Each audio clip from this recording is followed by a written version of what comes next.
Allen Stiles, Sactown Sports, taking up to 2 p.m.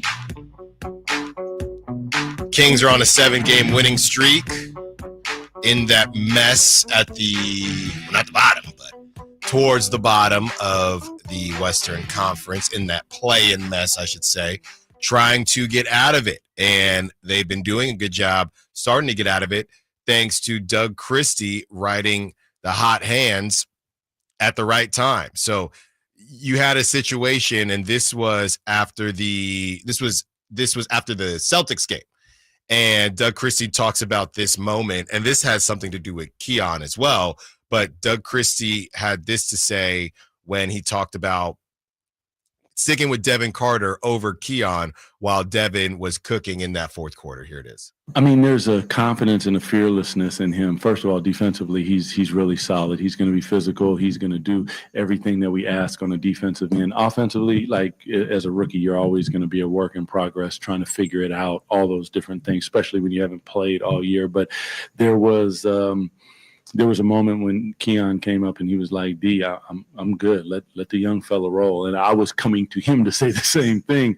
And that's how you support each other, and that's how you support your teammates. So it was a really good moment. And then after that, we ended up going big with Trey, and Keon is as happy in there for anybody. And those are the things that we need. We need to support each other. Some nights you'll play more. Some nights you'll play more. But what we do is we do it together. There you go. That was Doug Christie. And, maybe we're still learning his coaching style, but feels like Doug was going to tell Keon, and Keon was basically saying, hey, don't have to worry about me being upset or anything. I understand that Devin Carter is cooking right now. And he was. So that was kind of a coming out party for Devin Carter, who a lot of people are high on. If you were in the don't trade Devin Carter camp, you had a really good weekend, especially against the Boston Celtics, the defending champs. So that leads us to a question from Esteban on the text line from the 916. Esteban says, Allen, do you think Carter can produce the same or more than Huerter? I believe so. Yeah, I just don't really know. I agree with you. I would say so. I just ultimately don't think that Kevin Huerter is in the future plans for the Sacramento Kings. I obviously he's on contract, but I mean he's been dangled in trade talks for a couple seasons months, now, yes. A long time since the Beam Team season of 2023. So we're going on a third calendar year. So he's been in those trade talks. Kevin knows he's been a part of those. Everybody knows it's kind of the elephant in the room. They just haven't been able to get anything done quite yet. And in the interim, I think this stuff is just going to take care of itself organically. I will say this, and you can kind of joke about it if you want, but I mean, Kevin is still bought in.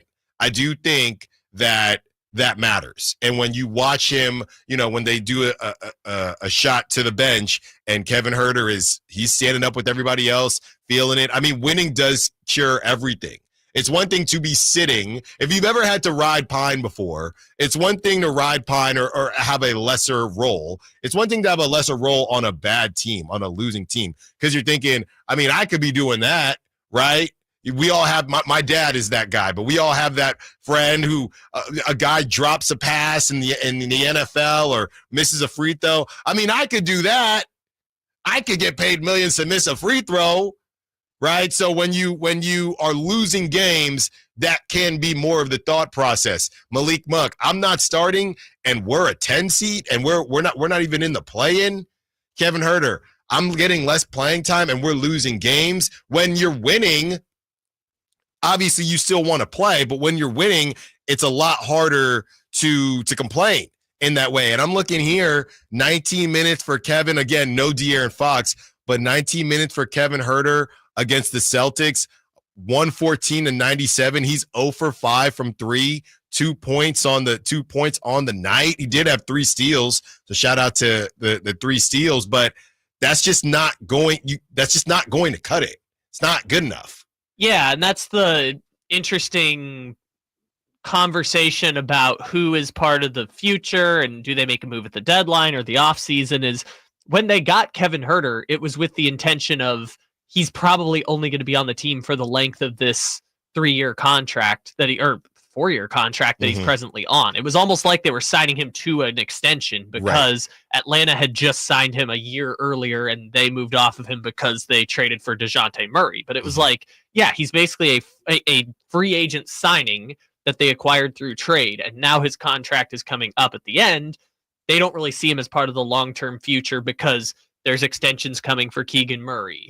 There's eventually going to be an extension for Keon Ellis. It's like that's where that money is going to begin to be allocated. So while Kevin Huerter still has a role on this team, Devin Carter is the long-term plan at the 2-guard position, at least at the backup, and eventually probably taking over as the starter, at least if everything goes well for the Kings. So yeah, I understand we're kind of in that transition phase of they're both still going to get minutes because they're both still contributing, but we kind of see the writing on the wall. We know where the King's bread is buttered. It's Devin Carter, who's on a 4-year rookie scale extension versus Kevin Huerter, the contract everyone keeps trying to include in trade talks and is on an expiring deal this offseason. Yeah, when you look at just what they do and what both are bringing to the team, whether it's Kevin or Keon, the problem for Kevin Huerter is that all these guys can shoot, right? Kevin Huerter, his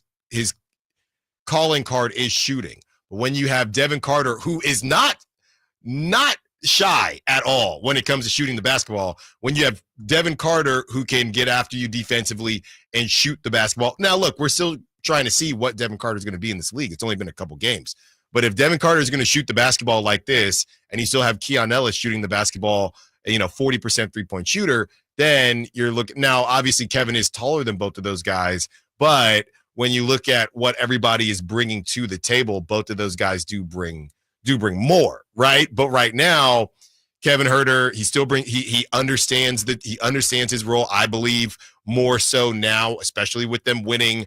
He still brings that gravity from his ability to shoot the basketball. So there's still a role for him on this team. It's just the role is changing, and then it doesn't necessarily match up how much you're paying him. Kevin Huerter at $16 million as a starter is a lot different than Kevin Huerter that's getting 10 minutes. Same point to Malik Monk as a starter is making $18 million a year now, 18 and a half.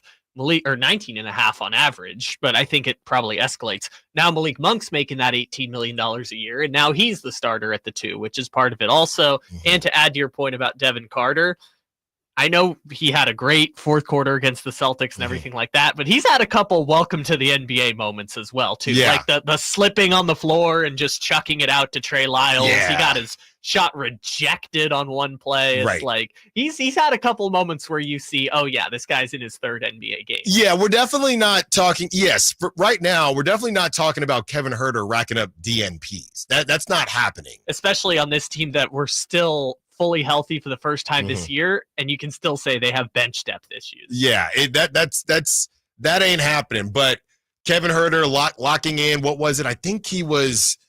When it was Mike Brown and Kevin Huerter went to the bench, he talked about basically getting 12 minutes per a half to get to around 24 minutes. Yeah, I don't know that Kevin Huerter will be getting 20 to 24 minutes a night right now either. So I think there'll be nights where if he's rolling, just like if that was Kevin Huerter who was rolling, Doug Christie would have done the same thing. But Devin Carter was rolling. So he's going to have his opportunities. He's going to have his spots. He's just not going to have as many opportunities as he had last season, and he's going to have to take advantage of them when he gets it. That's really what it is with Kevin Huerter right now. And a lot of people bringing up the fact that Kevin Huerter is still in these talks to have to get moved.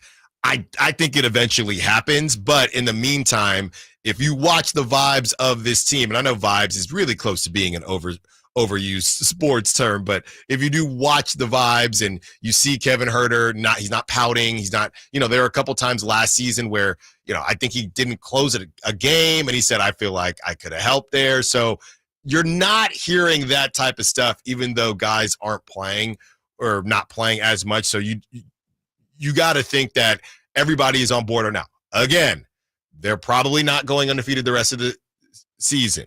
So when they do lose a game, how How does that change everything? That every move is perfect right now because you're winning. So nobody can complain. You lose a game here or there, then it becomes, well, I got 10 minutes and we lost. So maybe if I get 15, if I get back to my 20 minutes, we could win that game. So that is where that stuff is going to come into play. And hopefully we don't have to talk about it. Hopefully the Kings just keep winning. That's a possibility too. But that's probably not going to happen. I've got your stats for you real quick here Okay. on the minutes. So from when Malik takes over as the starter until Mike gets fired, and I'm including the Laker game in there because they just ran the same rotation. How many minutes do you think Kevin Huerter played per game?